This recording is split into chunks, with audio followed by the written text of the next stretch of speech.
As a buyer, if you cannot or prefer not to pay cash, you will need to get financing. Let's go over the typical steps, milestones, and potential issues you might face from the moment you make the offer until you close on the property. I'm going to simplify and briefly go over the financing process, and I will not discuss any legal requirements of disclosures by the lender. These are disclosures required by law that a lender must provide to all borrowers at different stages of the process, and they will be discussed with you by your lender. Also, depending on your personal and financial situation and what you are buying, the process might be a bit more complex than the simplified version I am covering in this short video. Lastly, I am covering just the financing process, which is different from the process of satisfying all terms and conditions of the sales contract between the buyers and sellers. This separate contract process runs in parallel with the financing process and can definitely affect it. The typical sales contract terms and process are discussed in a separate video.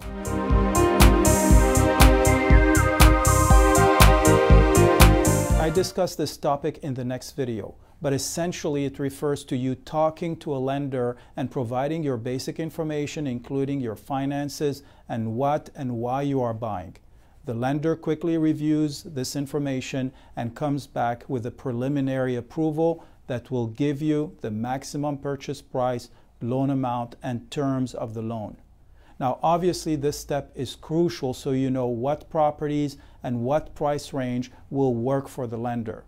This saves you time and aggravation down the road. When you find a property, your offer to the seller should include your pre-approval to give it more weight. After you finish negotiating and have an accepted offer and executed contract, the next step starts.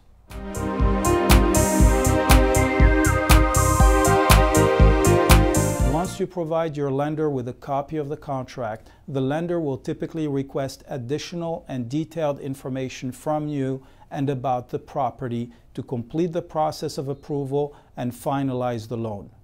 This process is referred to as the underwriting of the loan.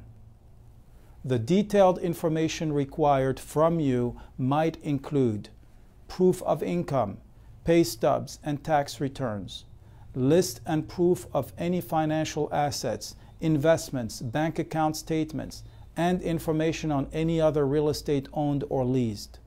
List of loans and any payments such as cars, credit cards, financed furniture, and any other information they would need to satisfy the requirements of their underwriting standards for the loan program you are applying for. The information required about the property will include complete general information and physical characteristics such as address, legal description, type of property, square footage, number of bedrooms, bathrooms, pool, garage. If the property is regulated by an owners association, then community-related information will be required. This includes amount of monthly or quarterly dues, number of tenant-occupied units, number of owners behind on their association dues, any lawsuits, special assessments, association budget and financials, rules and regulations, bylaws, and insurance policies. Government-related information such as assessment, taxes, and zoning.